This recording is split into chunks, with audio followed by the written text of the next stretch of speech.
In 2 weeks, I'm done.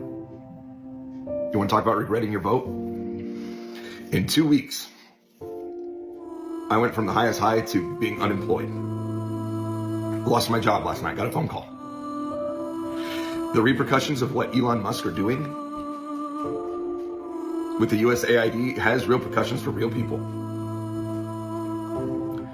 For the last 7 years, I have been a shift lead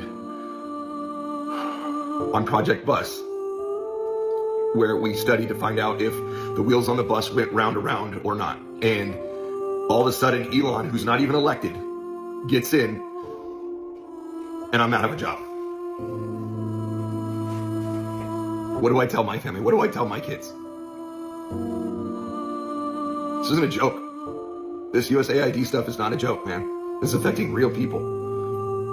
And the worst part is, what if we never figure out? What if we never figure out if in fact the wheels on the bus do go round and round? There's nobody cares. We are going to play defense. There are 2 special elections that are going to happen in Florida in April. And if we can win those 2 seats, we can tie up the House of Representatives and we can stop every piece of legislation that the Trump administration tries to put through. Now, I'm going to tag Hawk. He's a friend of mine on TikTok. Him and his brother are coming up with a comprehensive plan of action items that we can do to help in this special election. Please go follow him, but I'll be sharing as many of his tips as possible. So 10%, less than 10% of registered voters show up to special elections. So even though these areas are deeply red, we can win them. We can win these seats if we actually show up. So the first thing I want you to do is to call the DNC, 202-863-8000. I want you to call them and tell them you want them to put money and resources towards these 2 races, because right now they've done nothing. And we need to advocate for these 2 seats. So please share this video, follow along. You can follow Hawk, and we will come back with more and more tips that you can do. But make this phone call today. Thank you. We have some big news right now. Reason for Elon Musk's hostile takeover of the federal government. It's not about free speech or draining the swamp. It's not even about cutting waste. It's about money and power, and Elon has billions at stake. Let me explain. The truth is, Elon owes almost his entire wealth to the American taxpayers. His 2 primary companies, Tesla and SpaceX, got started and survived with massive assistance from government contracts, policies, and loans. Today, Elon Musk's companies hold more than $15 billion in federal contracts. Through these companies, Musk interacts with nearly every government agency, but despite being one of the top welfare queens of federal contracts, not all of those interactions are friendly. For example, one of the agencies Musk has infiltrated and all but dismantled is USAID, the agency that oversees strategic aid around the globe. Last year, the Inspector General at USAID launched an investigation into the agency's relationship with Musk's company, Starlink, and their presence in Ukraine. And shortly after dismantling the agency, Musk bragged that he was, quote, putting USAID through the wood chipper. Then there's the FAA, which has fined SpaceX for neglecting safety regulations at their launch sites. Only 4 months later, a SpaceX rocket exploded minutes after leaving the launch pad. Musk has since forced the FAA administrator out of his job and is now digging into the agency's national aviation system. These are just a couple of the dozens of conflicts of interest Musk has in his new role as our co-president. On top of the billions he stands to earn from dismantling agencies that regulate his business, Musk is laying the groundwork for Trump to pass a massive tax cut for billionaires and big corporations. But don't worry, the Trump White House says that Musk will police his own conflicts of interest in his new role. Question for everyone. So if Elon Musk and Doge are saying that our federal funds should not be used for school, for disaster relief, that everything should be pushed down to the state, then why are we paying federal taxes? We're paying federal income tax for what? For war? For you to build a new resort in Gaza? For you to pay the billionaires more money by giving them extended taxes? For all of the billionaires' pet projects to supply grants to Elon Musk and his Tesla company and to his Space Force? Is that what our federal funds are for? Just for Trump and his pet projects? I frankly don't want to pay federal income tax anymore. I'll pay state if that's how he wants to go.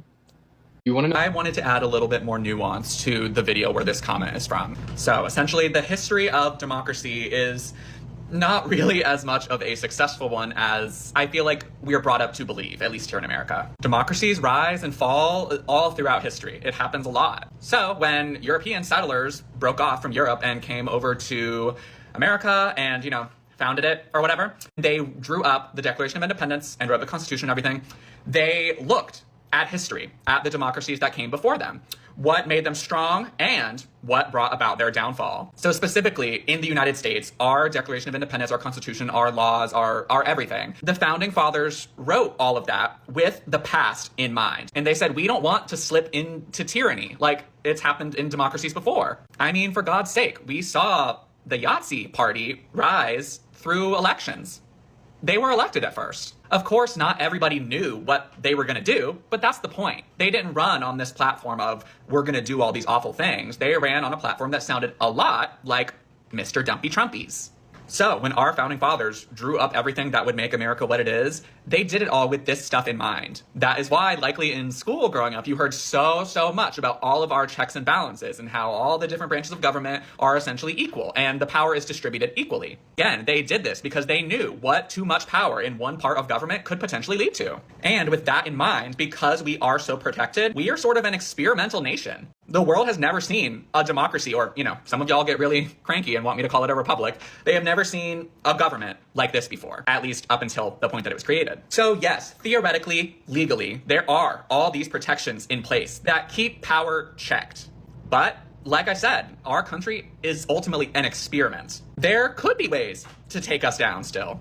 We don't know. But from a strictly legal perspective, the stuff that DJT and Elon Musk are doing, it is illegal. So I guess now it's just a matter of, will the people that we elected to put in charge to keep those checks and balances in place, are they gonna do their job? We see people, like I mentioned in this video, like federal judges are doing their job and they're upholding the law, upholding the Constitution, telling DJT and Elon Musk, okay, y'all can't do that. That's illegal. We're stopping that right now. What I meant to be like a short clarification video ended up being me rambling about even more stuff. But yeah, I wanted to provide a little bit more context because I know there are going to be people on the comments in this video being like, well, you don't know. Anything could happen. Which, yeah, anything could happen. That is very true. But legally, what should happen, and knowing history, we are very protected. And it would take, I think, a whole lot for the destruction of the American democracy specifically to actually happen. You seem I had to take this multiple times now because I'm at a loss for when are we gonna fucking do something about it? Post all you want. Oh yeah, the Declaration of Independence says that not only do we have the right to overthrow a government that no longer serves us, we have the duty to overthrow a government that no longer serves us. Okay, well I don't think it fucking serves us anymore, guys. What do you think happens when the generation raised on Tris Pryor and Katniss Everdeen has had enough? Okay, well we were raised on those things and we fucking had enough. From the sounds of it, we've had enough. I fucking had enough. When are we gonna do something about it? This cannot be an issue for our children. I was taught in public school that revolution occurs when the gap between the haves and the have-nots is so large that it can't be tolerated any longer. Well, doesn't seem like we're willing to tolerate it, but we're acting like we're willing to tolerate it. Now is the time to get your friends together, to have uncomfortable conversations. This is no longer a bipartisan issue. This is not a party issue. I have never been patriotic or a nationalist in my entire life. I've never felt strongly about this country, but now is the fucking time to be both of those things. If not just one of them, be both of them. Because this is not American, right? None of this is American. We were founded as a country with the idea of freedom to be who we wanted to be, say what we wanted to say, and hope that we built a better future for our children than the ones we had for ourselves. Does it look like we're doing that? We just watched a presidential inauguration with 3 of the most richest billionaires in the entire world front fucking row. And then one got on stage. And we know what he fucking did. Oh, it's a Roman salute. No. Then you do it. You think it was Roman salute? You get up in front of a large 20,000 people and you fucking do it. We know what he did. So now is the time. We're watching our world burn. We're watching our country not take care of us. Are we just gonna wait until we're all out on the fucking street? With what little power we have left, it is time. It's time to organize. It's time to get serious. Because before we know it, the opportunity is gonna slip from us and we're no longer gonna have any margin of wiggle room. Because fire is catching. And if we burn, we need to make them burn with us. All right. What the Arab American group is rebranding themselves as after Trump decided to turn Gaza into the Riviera of the Middle East. Yeah, the Arab Americans for Trump is now going to be Arab Americans for peace. How stupid. How stupid. Like, fool me once, shame on you. Did they not see what he did his first presidency? How he did those no-fly lists and we're banning people from coming into the country and all these different types of things, and you thought he was going to be good for the Middle East? Are you out of your mind? Now, fool you twice, it's a shame on you. You guys helped elect Donald Trump. Swing states of Michigan, Arizona, places like that with larger populations of Arab Americans, and you decided to use your platform either by stumping with Donald Trump or reaching out to voters in the community or using this platform, TikTok, right here, to tell people either to not vote for Kamala Harris, stay home and not vote at all, or worse, vote for Donald Trump. So yeah, you're going to rebrand yourselves from Arab Americans for Donald Trump to Arab Americans for peace? Give me a break. This has got to be one of the dumbest things that you thought he was on your side. The devil looked you in the eyes, told you exactly what he was going to do, and you went right along with him into the depths of hell. And now you're surprised it's hot in here? Like, it's just like those Venezuelans in Florida. Stupid people that you thought you weren't going to be deported like everybody else he was going to target. And somebody's going to come in the comments here and say, oh, another white man talking where he shouldn't. No, I don't give a shit what color you are. If you voted or helped get Donald Trump elected and now you're feeling regrets or surprised that he went back on his word or that he's a liar, you're a dumb son of a bitch. I don't care that I'm white. I don't care if you're not. I don't care what color anybody is. If you believed he was going to be good for any color, any race, any tax bracket other than his own rich billionaire friends, you're a dumbass. You're a dumbass. So Arab Americans for Trump, you can change your name all you want, but hopefully this video will serve as a reminder and a legacy of the fact that you supported him, you took the ship down with you, and now we're all begging for help because of groups like you. I've tried